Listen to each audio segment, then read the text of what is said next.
What's up, guys? Today we are doing a full face and we're gonna end up with this corally peachy look. Thank you so much for being here. My name is Deirdre. I do everything beauty on my channel, and we do have one new foundation to try out, which I am so excited to talk to you about. Everything else has been in my collection for a minute, but they're good, okay? They are good, they're staples. So let's get this look, let's get into it. Guys, let's play with some new makeup. So my skin is feeling drier than normal for me. So I'm going to prep with this e.l.f. Powergrip Primer and just going to focus that here, which is where I have a bit of dryness. A couple hours ago, I did put my sunscreen on. I'm testing a new one. I have thoughts, let's just say that, because it's definitely more on the dry side. I'm gonna be using this foundation, which is the Guerlain, and I found this at Marshall's. This is a $60 foundation, and I got it for like more than half off. They had two, and it just so happens that this does work for my skin tone. I am going to be trying it for the first time today. I'm really excited because I was super curious about this brand. So I'm just going to apply that to the middle part. The frostiness of the bottle usually indicates that this is a matte foundation. So this one is matte. So one of the creators I follow posted a video the other day, and they were talking about K18, which is a hair care product if you don't know, and they said something wrong about the product. They said that it needs heat to be activated, and I commented under their video and just said, you don't actually need heat to activate K18. I think maybe you were getting it confused with the Color Wow Dream Coat. And the creator responded to me and said, yeah, you're totally right. I was confusing it with that other product. I'm gonna pin this comment so that other people know. Then, maybe like an hour later or something, the same creator deleted the video and then re-uploaded the video, and she had edited the part out where she said the wrong thing. She reposted the video and she said that, hey guys, I was having some audio issues with that video, so here's the new version. I had watched the whole video and there was no audio issues that I caught. And once she reposted the video, that a few other people commented and was like, that's weird. I didn't experience any audio issues. I mean, I'll never know for sure. I think that she just deleted that video because she said something wrong, and then she corrected the video and re-uploaded it so that she wouldn't be, I don't know, seen in a bad light, didn't want to admit to making a mistake. I mean, everybody makes mistakes. There are so many products on the market. You're not going to remember everything about each one. It's literally impossible to remember everything about every product that comes out these days. But the part that like makes me look at that creator in like a whole different skeptical light is that she said that there were audio issues, and I really don't think that there were. If she had just been honest and been like, hey, I made a mistake and here's the new video or something like that, I would have had like so much more respect for her. But to me, that's like a blatant lie if indeed she did that. And if she's willing to lie about that, then like what else is she willing to lie about in order to look good? It just brings a lot of skepticism with me. It caused me to lose a lot of respect for that one creator. Okay guys, so this is the foundation. I think it looks good. It does not look very matte at all. I'm dying to get some concealer on though, so I am just going to use my Lancome Tint Idole.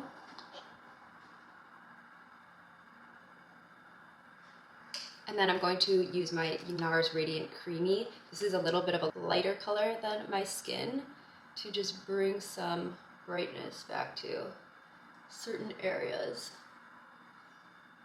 Very minimally though. Just going to blend that out. I'm gonna be using this Milk Makeup little stick. It's the Sculpt stick in Toasted. I usually don't apply this directly, or cream products directly to the face, but this one blends out so easily. So I'm just gonna do like some contour under my nose because my whole face is long, including my nose, and then maybe just a little bit here. Okay, blending that out. This is technically a contour, but I think it works well as a two-in-one step. It's not overly cool, but it does bring some really nice dimension to the face. And I do already have kind of a thin face. I'm trying to like kind of go more straight across to kind of widen this part of my face. I'm really happy with that blend. Bases, oh, I always do that. I literally forgot to blend out my nose contour, so let's do that. I really love this Milk makeup stick. It's like super easy, very packable. It's tiny, but you still get 0.19 ounces in this, which is comparable to a lot of the other cream bronzers on the market. So don't let the packaging fool you. I am now going to go into my Prism Libre Powder, and I'm going to try with a brush because usually I do use a powder puff, and I don't know, I just feel like I need to switch it up. So we're just going to go into the top, focusing on the T-zone. Use my concealer brush to buff out any lines. This Lancome concealer is Angie Hot and Flashy's ultimate holy grail, her like #1 non-creasing concealer. And while I like it, I do not have the same experience with it as far as creasing, which to me is the most important thing. So it's just funny because I trust Angie so much with all of her recommendations, but that is just not one thing that we have in common. So now I'm just going to take this precision powder brush and set the under eye, and same in the other eye. Okay, I'm gonna do a quick rehydration. And let that dry. I was looking at my For You page today, and it was so funny because all of my content is either beauty, like hair and makeup and yeah, beauty, or sharks and marine animals. It's hilarious. I feel like it's so unique to me that literally nobody else would be into sharks and beauty and makeup. It's like, what? I mean, maybe I'm wrong. Maybe your page looks exactly like that, but are there any other like weird things that you're into that like you feel don't go with each other? Because that's how I feel. I'm going to use this RMS Redimension blush. This is the color Hanky Panky. It looks purple in the pan, but when it swatches, it has more coral or peach to it with a slight blue shift. So it's super unique.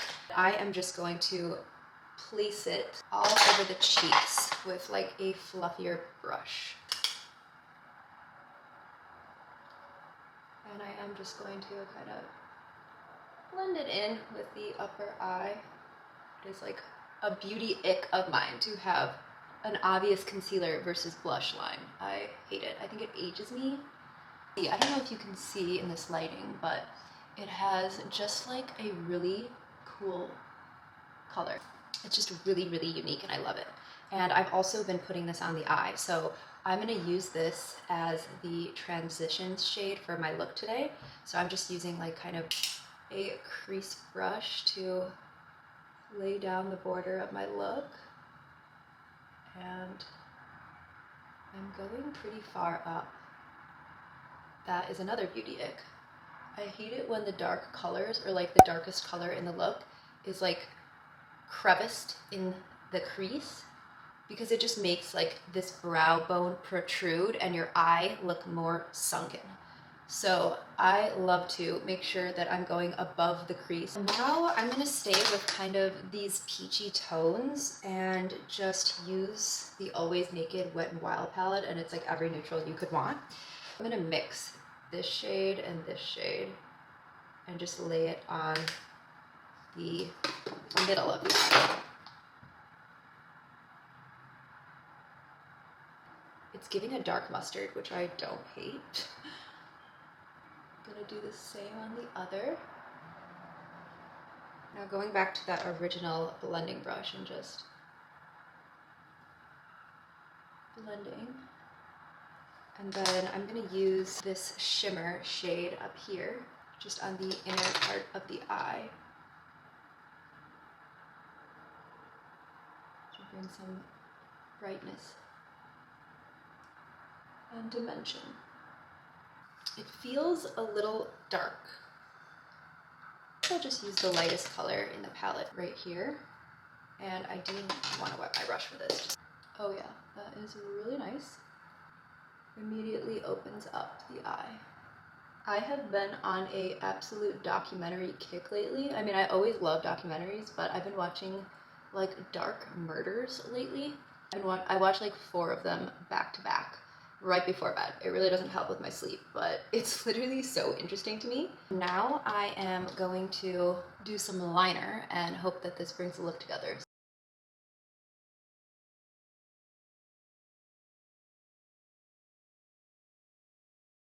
not horrible. We like her. And the other side.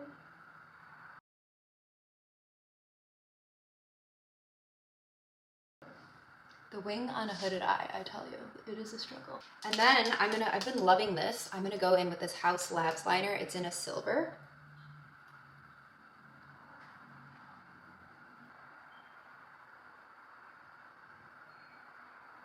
Okay, so that's super subtle, but it does just bring like a nice pop.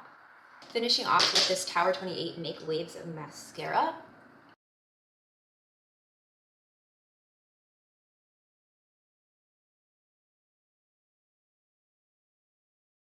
So I just took a couple videos on my phone to see what the makeup and the foundation looked like in daylight. I stood under my skylight so that I could really see what it would look like from the sun coming down, and I love this foundation. I'm so surprised that they call this matte because, as you see in the video, I have a beautiful glow to my skin, but it's not overly glowy.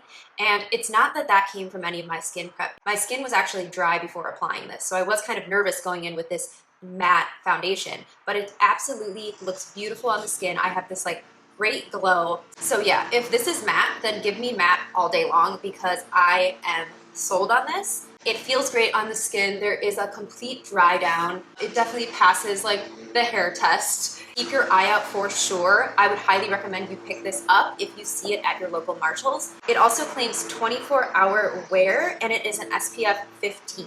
When and if I run out of this, I might actually have to pick it up for full price because this is so beautiful.